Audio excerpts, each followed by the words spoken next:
Joe, you got to unmute. I think you muted yourself.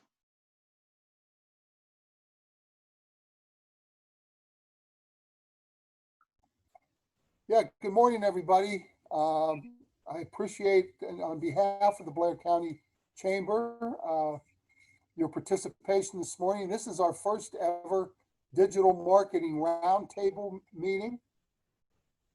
And we're hoping that over the next couple months, these meetings will be very valuable to those of you in the marketing world, and to those as well that have some interest in digital marketing. And the roundtable group we've been able to put together is made up of, we're going to call them experts. And the main expert this morning is going to be the chair of this new committee, Kyle Damon of 10-7 Marketing. And so Kyle, I'm going to turn it over to you, since I don't know anything about technology and never will. All right, Joe. Well, I've watched you get a lot better at Zoom here in the last few months. We've been working on this, so I'm proud of you. All right, everybody. Thank you for being here. I want to keep this to the point and really just bring as much value as possible. Joe and I thought of this several months ago, and we've been, working back and forth to make this happen. And we appreciate you being on the first iteration. We have, I think, about 10 providers that are scheduled to talk over the next several months. And, in a COVID-19 world now, digital has become more relevant than ever for every business. And a lot of us are having to drastically shift our business models as well. Things have changed fast. And, there's all sorts of great things that are going to be covered over the coming weeks and months. But for the first few rounds of this, I really want to get back down to basics, because there's a lot of noise out there. If you get on Facebook and, if you're tagged as a business owner or a business leader, you get all sorts of things about digital marketing or running Facebook ads, or, where the next big thing is coming from. And, it's kind of, it's a death by distraction, in the sense of, where do you spend your money? Where do you spend your time? And what really matters this day and age, as far as your digital marketing dollars and your time, most importantly. So I'm really going to go back to basics here in these first couple sessions. I'm going to talk here for 5 or 10 minutes, and then we're going to open it up to questions here for everybody.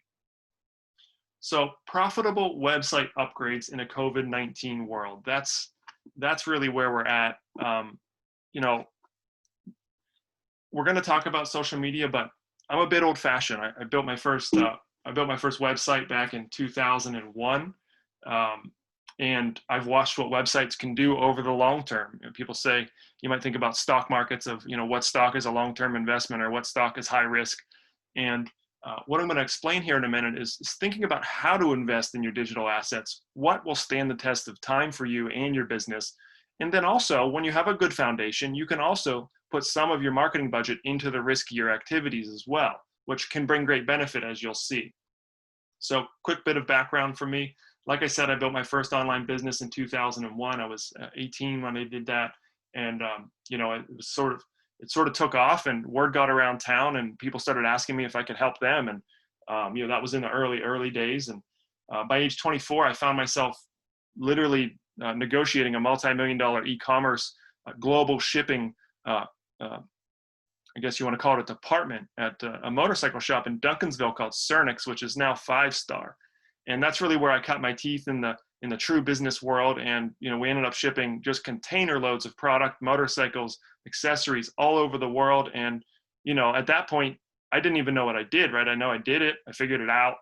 But beyond that, I wondered if I could do it again. And since then, I've gone on to help over 200 brands increase their impact online. I've got a bit of a formula that I use that is pretty tried and trusted, and works in a lot of categories as well. So what I want to do is, in the most simplest way possible, explain what my experiences taught me for how to really make sure, again, that you're getting impact from your time and money spent with your digital marketing. So over the next 3 episodes, we're going to cover 3 different things: your website, which is today; your social media strategy, which will be the next call; and then your video strategy, which is very high leverage. And that'll be the third and final session, where what I'll cover. And then beyond that, we're going to include other guests and providers and experts that will take you into their areas of specialty and expertise as well. All right, Joe, I'm ready to jump in here. Here's the problems we have to solve. The big issue is platforms on social media can disappear. You can have a great online presence, a federal law, a pressure from some certain government can change. The Facebook algorithms can change the way Facebook does business with businesses overnight. So I don't recommend social media being the major part of your strategy. Although it can get you a lot of traffic, your website remains the primary asset that you control. So today we're going to talk about what makes for a great website that'll actually turn into dollars, leads, and sales for your business. So the biggest issues that we have to solve are lack of searchability. You've all probably heard by now of the term search engine optimization. You probably have 1-800 numbers calling you saying that they're going to do your search engine optimization and outsource it to people in India and so on. And I don't really recommend that. You can do simple website upgrades from your own home office that can make a big difference. So the other thing, lack of good storytelling. I can't tell you how many businesses I've worked with that we build a great website, and where it fails is they don't have unique images, written words, and video.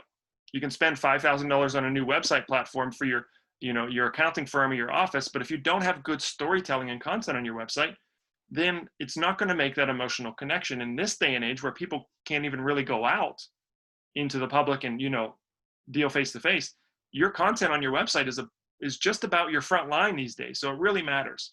That doesn't mean you have to become a movie star. It doesn't mean you have to get everybody in front of a camera and be an actor or an actress. It doesn't really mean that, but you need good storytelling. And again, that's images, text, and video. Most smartphones have fantastic audio and video on them. So if you have decent lighting, you can do a lot with a couple people in your organization, maybe fairly good on camera, and you can talk about different things. The third one, and this connects with the second point, lack of clear and compelling offers. An offer is something that is time sensitive, has something that's special about it. And when you use websites like Wix, Squarespace, or WordPress, or other easy to edit websites, you can create offers and put them up fairly quickly. Doesn't take a lot of time. In a good point and shoot video with your phone and statistically will outperform professionally shot videos. So we don't have to think of high production and high expense and high cost. And in some ways, the more you think about all of that, it takes away from the authentic connection that you can have with a handheld point and shoot video. The other thing is no education process. Oftentimes when we think of our website, we think, oh, well, this company was founded in this year, and here's our products, and this is how we do it, and this is our mission, vision, and values. And all of that's good, but we need to really understand, especially online, people are searching for the products and services that your business has and the solutions that you solve, most importantly. And your content should bring people up the ladder to make them informed purchasers of your goods and services. And finally, we're going to talk about this more in coming episodes, but no clear traffic strategy. Google and other search engines will send you free traffic 24/7. You don't even have to pay for it like you do on YouTube and like you have to do on Facebook and other social media platforms where you have to pay per click. With a properly structured website, you can get traffic 24/7, 365. So I'm going to break this map out in a little more detail. Like I said with your website, you get free traffic. And most importantly, you have 100% control of your platform. No censorship, no limits and restrictions, no platform restrictions. Your page isn't going to go away overnight.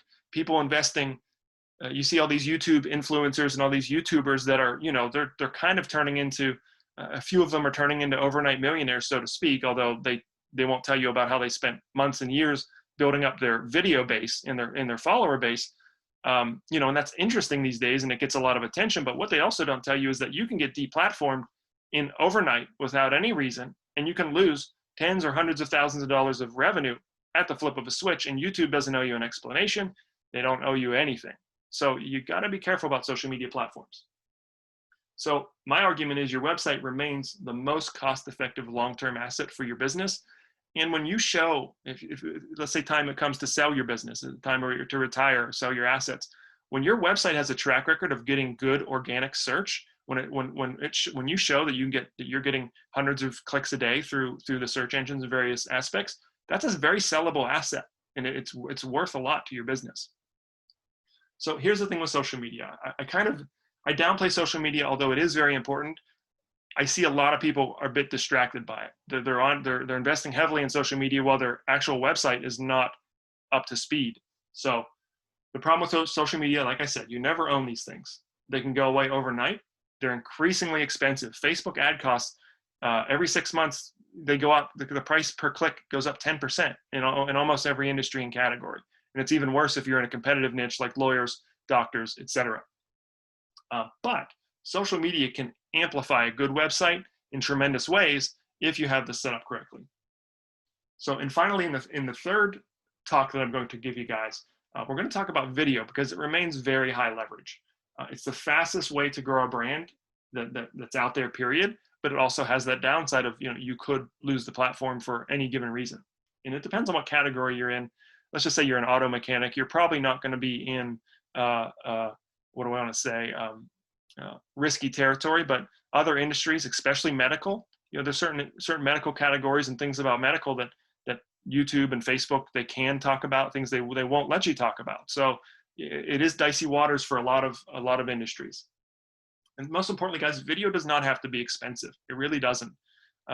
You find somebody young, you can bring them on your team that is fairly good at video, and they can do capture during the day, and you can review the videos in the evening and approve them, and you can have them on your website and on your social platforms by the next day. There's a lot of ways to create content these days that don't have to cost a lot. So finally, in conclusion, before we open up questions, a good website should help people solve their problems. Number one, if you have your content strategy correct, if you look at my funnel here to the right of your screen, there's several phases that your audience will go through, from awareness to interest to desire to action. In most website content, 90% of website content is only appealing to the people that have that last step of buying intent, that they already know they have a problem. They already know that they're looking for you, and then they just go to Google and search your name, and then they find your phone number and call you. And that's great, but your website can really nurture and turn your audience into a loyal audience base. So your website should generate trust, loyalty, and immediacy through content. That underlined word immediacy is the $1 million word, because the way your content is arranged can produce immediacy of, oh, wow, these guys are on it. Wow, I really like what they're up to. More and more millennials are wanting to purchase from companies that are mission-based, that have altruism built into their programs, of charitable organizations, whatever mission they want to connect with, that's serving the common good, other than just say a profit first metaphor. So all of these things you can do with content. And most importantly, your website should reduce the friction of doing business with you. Do they have to pick up the phone and talk to 3 different people before they get to the person they need? Or do you make a short video and say, hey guys, we get a lot of calls every day, but we want to help you. Here's what you should do. Fill out this quick form, and one of our people are going to get it, and they're going to contact you within 4 hours during normal business time. And that can give you a nice organized queue. It's going to save people from having to do the 2-handed phone thing that so many offices do as they get busy. Your website can really help you organize your business flow, your lead flow, and your customer flow. And like I said, your website can address prospects at all levels. Some people are searching online. They don't even know they have a problem that your product or service solves. So your content can really help people realize that, wow, I thought I needed this over here, but I needed this. So after they read your article, they see a contact button at the bottom, a schedule a call button. Not only are they going to connect they're going to reach out and connect with you, they're going to be more informed when they do. They're going to be pre-sold and ready to be an intelligent purchaser of your product or service. So guys, that's it in a nutshell here. We can talk about this all day, but I think what's most important is we get some feedback going. Use the comment section here in the chat. I'm watching this here, so raise your hand, and that'll usually just kick things off, and the rest of the hour will go by quite quickly.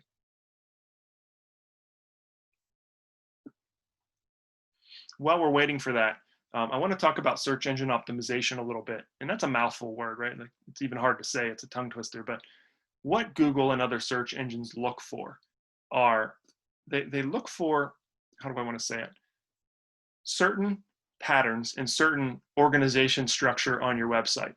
That's things like a clear site menu, home, services, about us, mission page. They also look for video. Video is a compelling signature in your website to show that your website is modern, up to date, and built correctly.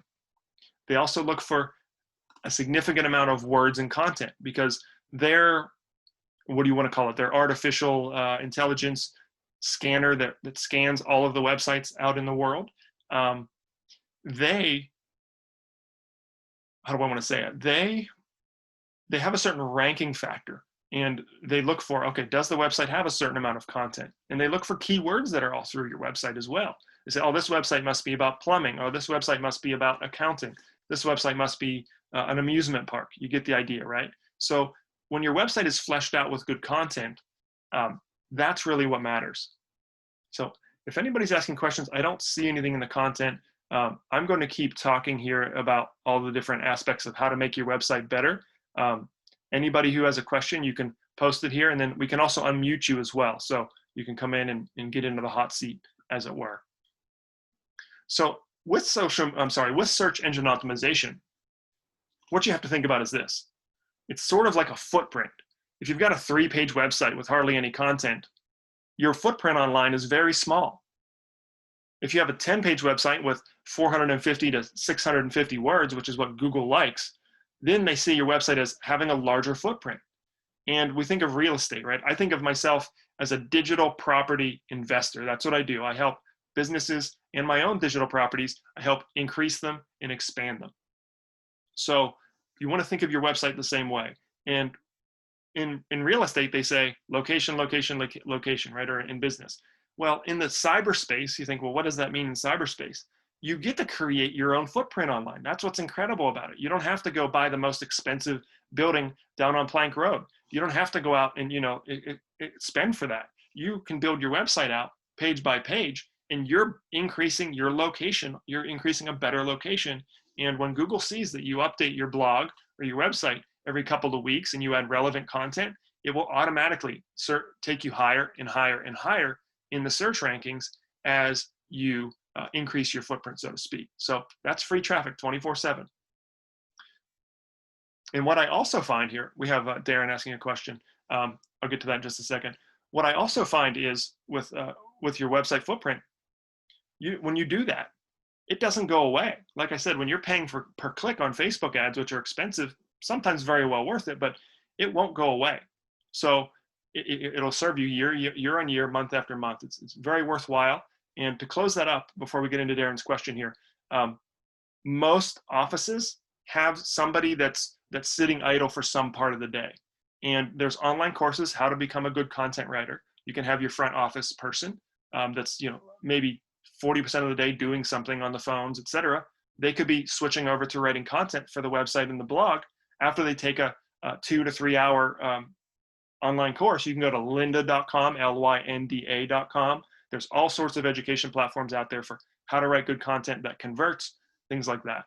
So Darren's question was, what website viewer tracking features are important to manage your website content, as well as, most importantly, following up with prospective clients? Good question, Darren. Do you want to dialogue at all, or do you want to just? Sure. Okay, there you are. So can you give this to us in maybe an application as to your specific situation?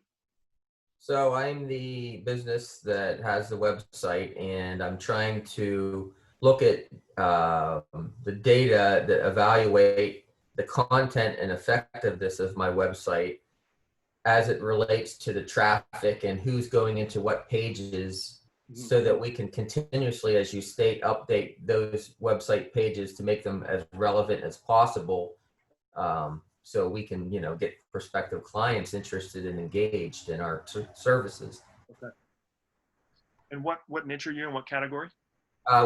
We do environmental health and safety consulting work. Oh, interesting. Okay. Yeah, yours is that's a, when your dollars per transaction are higher, you can get ahead faster online because every client that you get now takes you ahead further. And as I said, we know the clients are out there searching. Sometimes they don't even know they have the problem yet. So we really want to reach out and see who we can connect with. To go to your question, as far as analytics, how to track it, and what matters, I call this your basketball hoop page on your website. And there's one main page that if you look at my website or other websites I build, most of my pages go to one page, which is to schedule a call or a session with me. And so I think of that as the main goal that we want to hit. How many people made it to I call it my key landing page. What is that one page where my offer is of how I connect with my audience and customers? So in my opinion, all roads lead to Rome that way. And so your key landing page on your website, and if you have a seasonal business, you have a seasonal special, you have something like that, you want to build that page, and then you want to send as much traffic to that content as you can over those next 90 days. And I use Google Analytics, and to be honest, I don't even track that very much. I can tell by how many calls I'm generating or how many actions I'm generating for the client that matter, whether that's a purchase or a sale, or like I said, in most cases, it's a lot easier to get somebody on a call to schedule a consultation with you than it is to get somebody to transact with you with money, excuse me, over the internet. I'm gonna grab a drink here. So Darren, with your industry specifically, who do you find is your best customer? Who's out there that you're really looking for? Well, in terms of our service, I mean, our customer base ranges from manufacturing companies to banks, schools, hospitals, you name it. So it's a very diverse client list, which is good for us. But, each of those types of clients engage in online research a different way, so to speak. And what kind of pressures are they under? What kind of, is it government fines and fees? Is that what they're up against if they don't work with you, if they remain ignorant?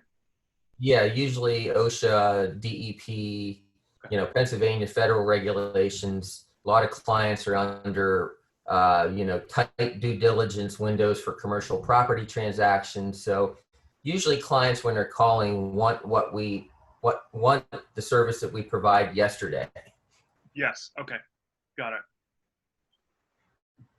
And do you have a certain service or package or bundle that's sort of like your star or your cherry item that you like? Like if you could double the sales of your key item, in the next 6 months, like, oh, that would be sweet. Do you have that one package or service that you'd really like to multiply? Yeah, that would be our underground storage tank remediation type of service. For example, Sheets has a tank leak or a spill. We do the cleanup part of that. Okay. And this goes for any professional service provider out there, if it's an accountant, if it's a lawyer, if it's a professional service like yours or even like mine. There's 2 to 3 primary problems that you're helping your client solve, which it sounds like compliance and liability are your big pain points. And so what we would create is a key landing page, and that would tell the story in a concise way. And then we would work on, and this is where you can go to social media. I think LinkedIn would be your high leverage target there. Are you using LinkedIn at all? Yes. Okay, good. Okay. And, LinkedIn would find your leads, and then you would send them to that key landing page. They would watch a short informative video of, did you know this, this, and this? Well, we've been doing this for this long. And what we find is that, when you work with us, we end up reducing your liability by a factor of 10 for what our charges are, what our fees are. And generally speaking, that can get you calls and clicks. Are you deploying any sort of squeeze page like that where people are landing and scheduling with you? Do you have anything like that happening right now? Yeah, we do have a contact page, and we utilize social media presence, i.e. Facebook ads, as well as some Instagram ads and such, and LinkedIn to promote certain services as you described them that are in certain time frames. Like this time of year between weather changes, we do a lot of mold microbial consulting. So we're really pounding that in on the social media end, which drives those prospective clients to our website. Okay. Guys, any other questions, please put them down below here. Darren, Are you happy with the spend? Does it feel like it's like when I spend $1, I get $1.25 back, or is it up and down? Where does it stand with you? It's up and down. I really feel, based upon your presentation today, that we're doing those social media things to generate prospective leads, but our website needs polished up based upon some of your suggestions and such. So Yeah, the content and storytelling is probably where your high leverage activities are. Um, and we need to, the problem is, making those changes as fast as efficiently as you can to keep up with changing services and changing marketing strategies is sometimes tough. okay, so the ball's always moving. Web hosts that does those changes for you. Okay. If you don't mind me asking, what platform are you on now? I apologize for my, like Joe, I'm a little bit technically ignorant in that regard. So I may not be able to answer that question. What do you mean? Give me some examples. Well, generally speaking, your website will be on a site like WordPress, or it'll be on a custom HTML website. It can be there's a lot of them, but there's a few big ones out there like WordPress, Wix, Squarespace. And there's several, but yeah, we currently employ a company that manages it, so I don't know that HTML package that you described sounds familiar. okay. Well, I think the web world has changed a lot in the last 5 years, and if you're on an outdated platform that requires a lot of back and forth with a technician to get content updated, you probably want to remove that friction first. That would probably be a good place to start in the sense of migrating, and it can usually be done quite easily. There's a lot of, if you think of a website like Wix or Squarespace or WordPress, they're the big guys these days. Shopify's another. They have a very high incentive to get you off of your old platform and onto theirs. Sometimes they'll even help you migrate for free or a very low cost. So if that's your bottleneck to getting your offers out there in a timely and fast way, I would recommend starting there. And then once you're in that world where you can get on and build pages quickly. For instance, it was 9:30 this morning and I needed to build a landing page for my site for this event. And within 15 minutes on Wix, I built a page. I've got a call scheduler on there and a video. And, that's the benefit of being on an updated platform, so to speak. Kyle, Well, thank you for your advisement. Sure. Thanks, Darren. I'd be curious to know, the people on the call, if you look back at your website 1 year ago, is it any different than it is today? If it is different, is it better than it was a year ago? And if it's worse than it is a year ago, what are you doing other than coming on the Zoom meeting to try to change that? Yeah, Joe, last, a year ago, not even a year ago, the economy was fired up.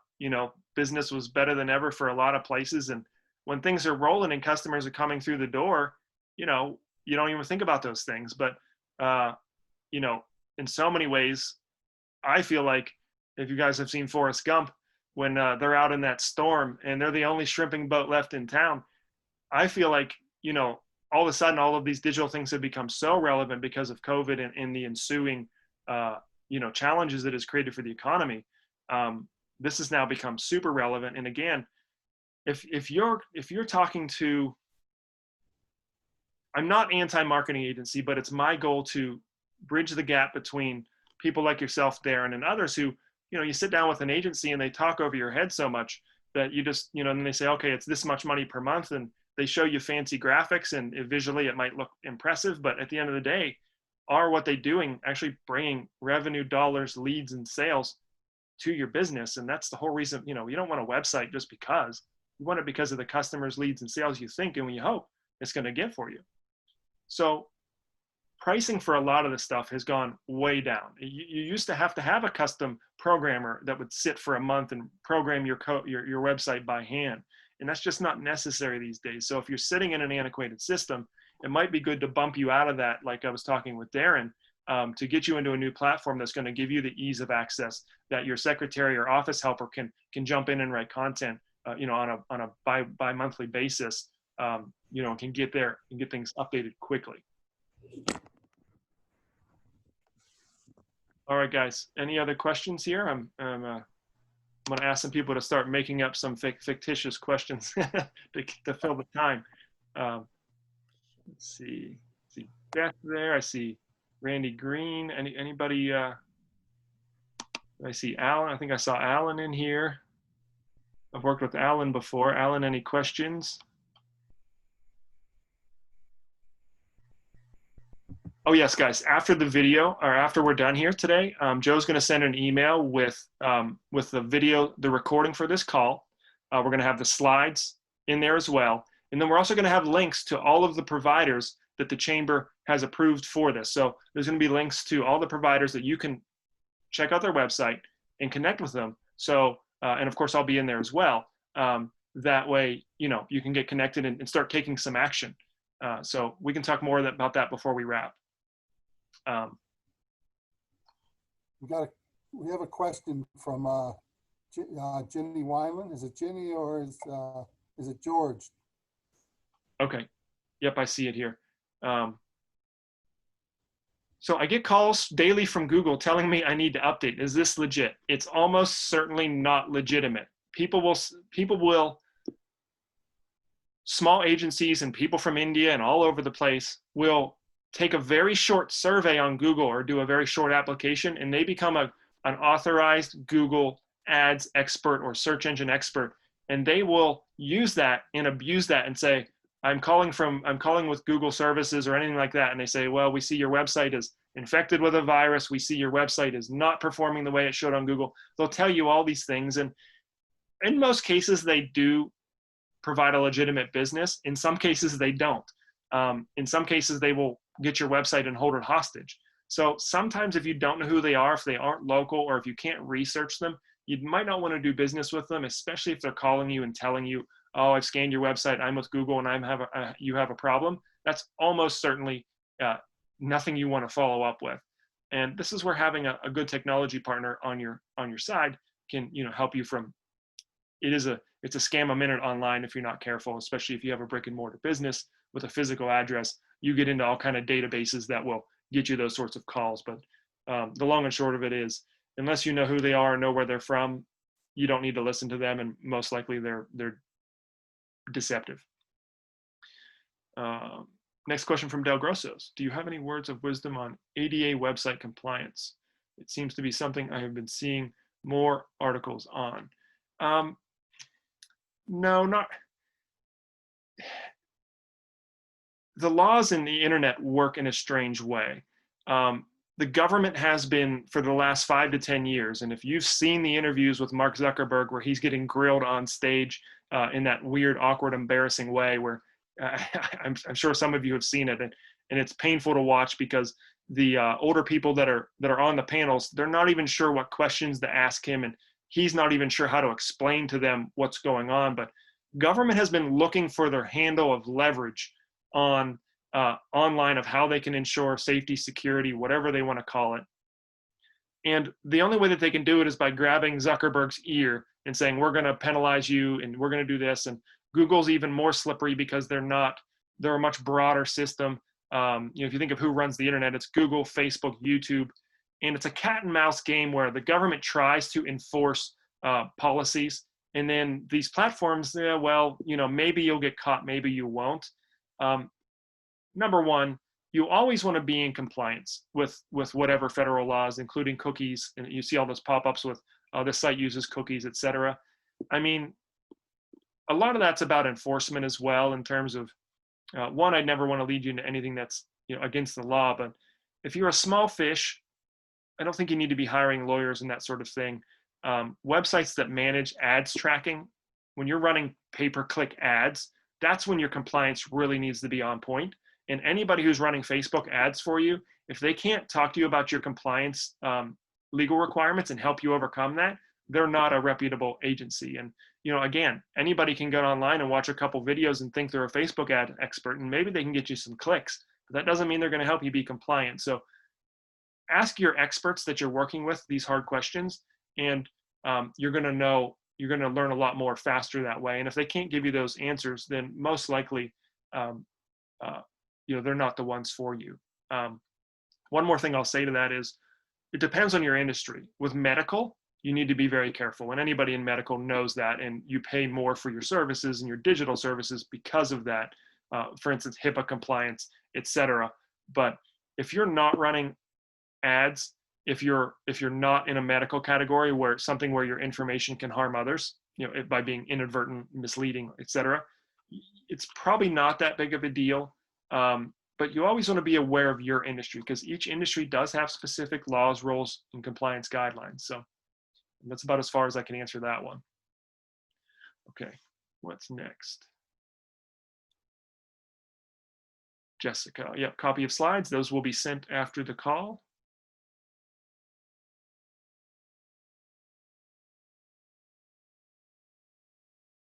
What is an average cost of having an expert look at a current website and give an opinion?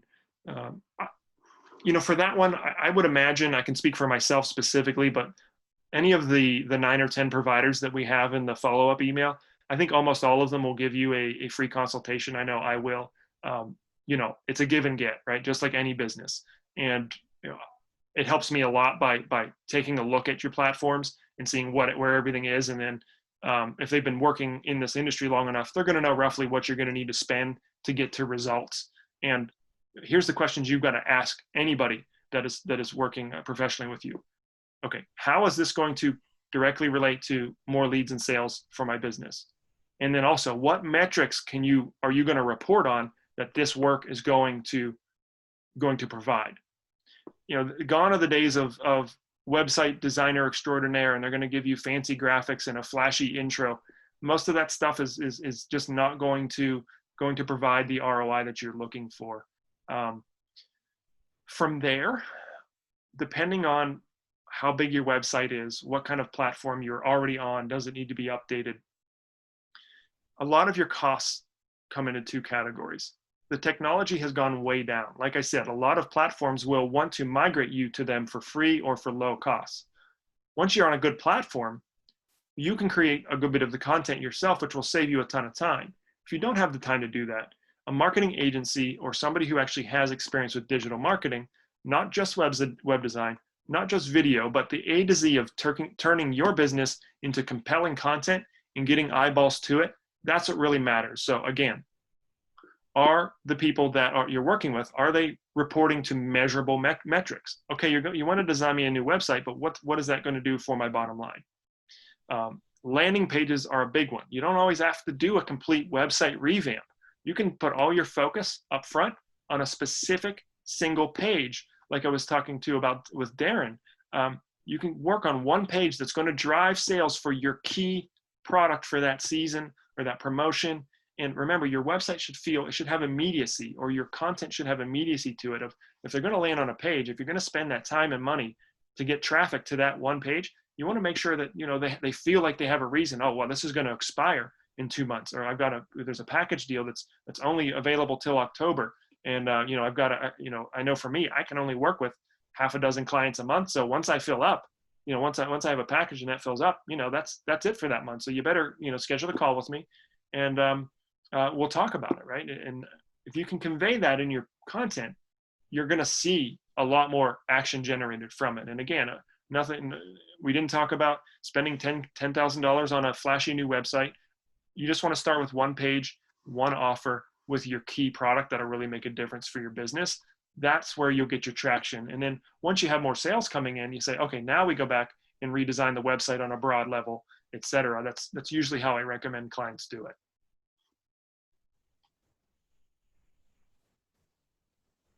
What do you think, Joe? Any other questions coming to your mind?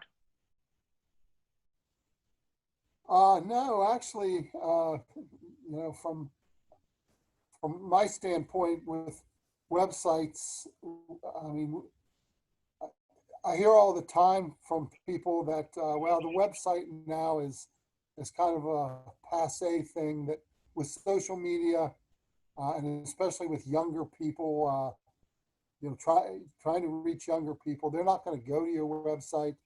But I think you're kind of have been able to kind of dispute that to a great degree. And I think a lot of businesses that have maybe moved away from their website seem to now be heading back in that direction because they recognize that that's really the only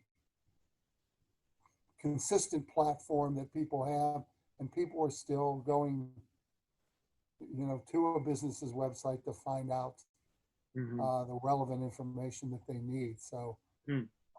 I know from talking to a lot of our small businesses, uh, the website is the one area where they feel they can put as much content as possible. But I think as far as the creative aspects of it, it doesn't. It's not doing a lot of things for them that they need to have done, and so I I think know that I a think lot of the that's, interest that we have from small businesses seems to be yeah. uh, toward that.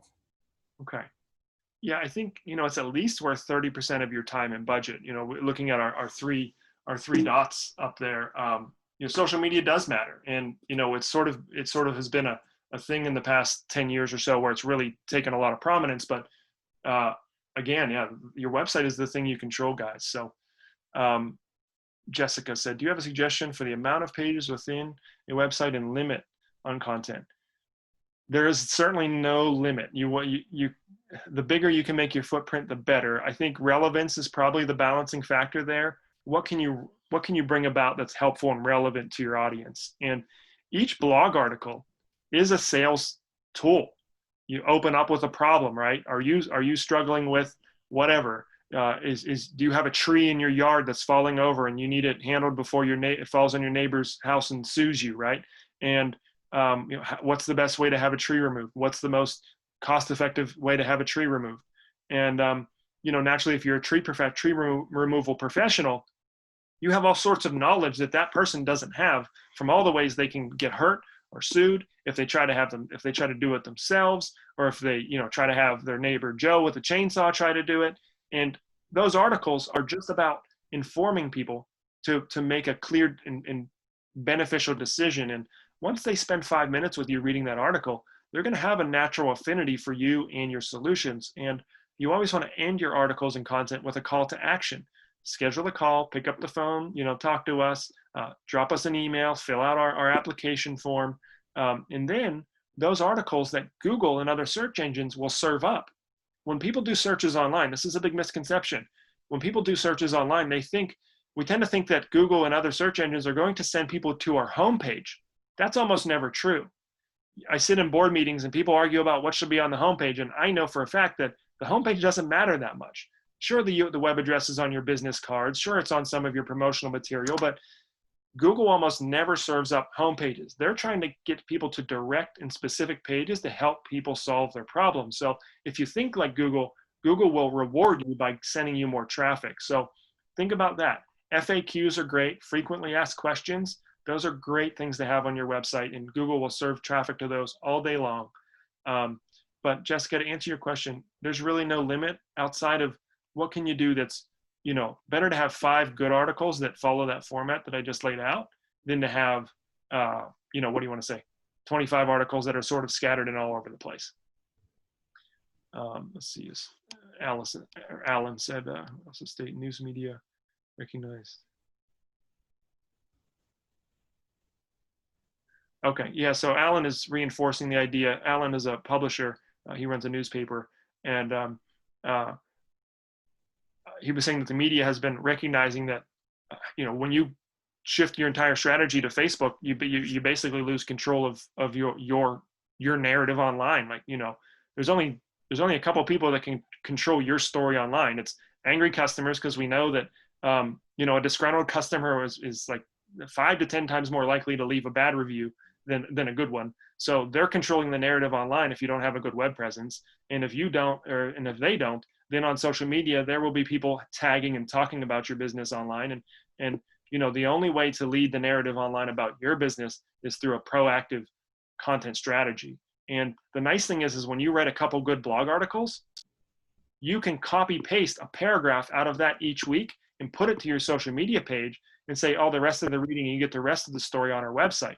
So you can use that as content for social media. And everybody knows, every day you wake up, you say, oh, what am I going to post to social media today? And it's important you do it, but you want to do it in a way that's serving your audience. All right, let's wrap this up here. A couple more questions.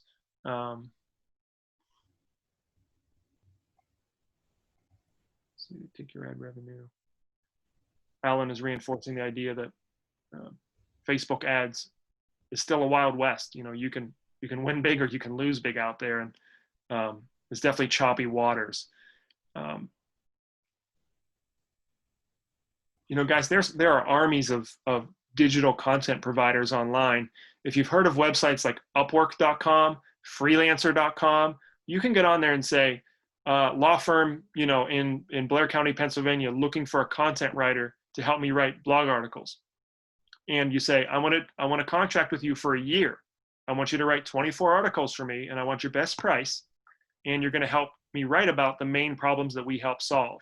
And there are talented content writers out there that will do that for you, and you're paying less than often $100 an article, or less if you can negotiate well and you find somebody who really is good at your niche.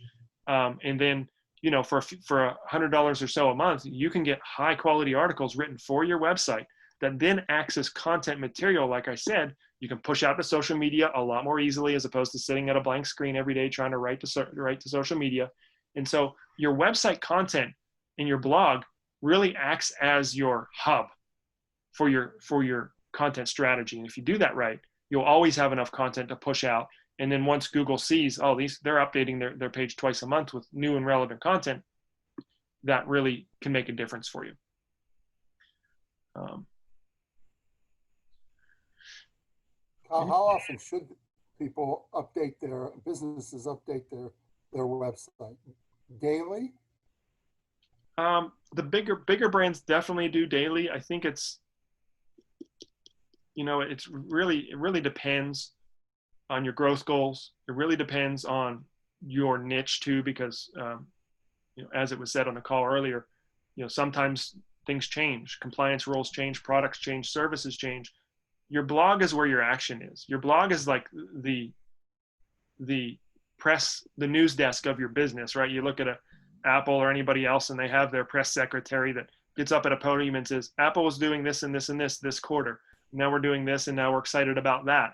And they get you excited about being a part of their brand. Now, let's say you run a funeral home, or something that's not, people aren't really on the up and up reading about. You don't need to do it as much, but you still need good content, because again, it's about your footprint. A 3-page website is this large to Google, where a 10-page website is this large, and it'll make a difference. Even if you do it for a year, and try it. You'll see the difference.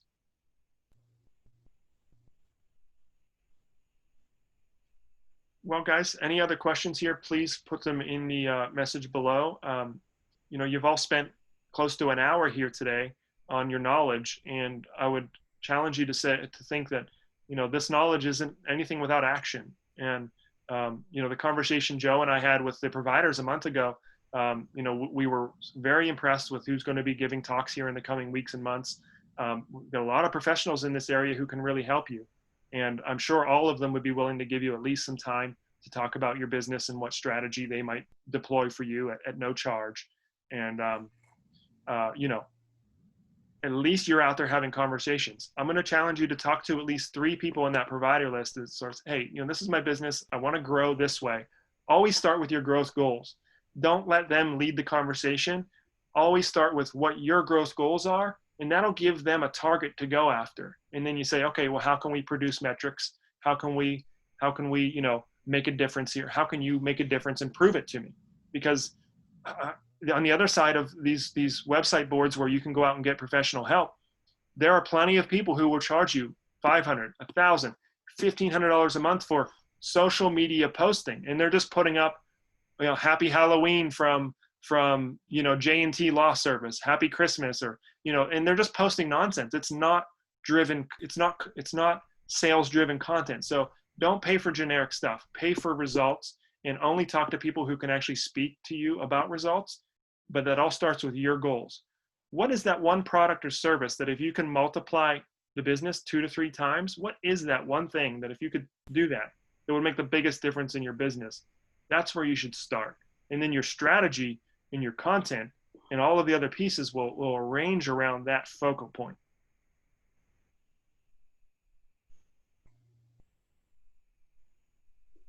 All right, guys, a couple more minutes. Any other questions? Joe, any other feedback? No, I just want to remind everybody that we are going to have these twice a month. The next one is on the 29th of this month. It's because we know that that 10 o'clock in the morning is not the best time for everybody. We switch the times of these. So the one on the 29th will be at 2 o'clock in the afternoon. So hopefully that will work for everyone. As Kyle mentioned, your social media strategy is going to be the next one of these, and we'll keep it kind of the same format, and we'll get more of our other providers involved in the subsequent ones, and we'll just keep the educational messages out there as much as we possibly can, so that the business community can, consistently tap into the expertise of people who do this type of work on a regular basis. So we appreciate everybody being with us this morning. If there are other questions that you have, please email them to me, and I'll make sure that our experts get them so that we can get a response to you. And anybody who attended this morning, I'll be sending out information too about our providers, and also Kyle has indicated that this is being recorded, so there'll be an opportunity for you to have that available as well. So I want to thank Kyle, and I know a couple of our other providers are on this morning as well to be resources, but this is one of those things where we decided to try this concept simply because so many of our chamber members have indicated to us that these are topics that they know that they should be giving some type of attention to, but in many cases they don't know where to start. Mm-hmm. And hopefully, just by scratching the surface of some of these topics, it will get you asking more questions, and will also get you in touch with some of the other people within our membership who provide these services and can really take you to another level. So that's the goal. And hopefully we'll see everybody on the 29th. All right. Thanks again, everybody. We'll talk to you soon.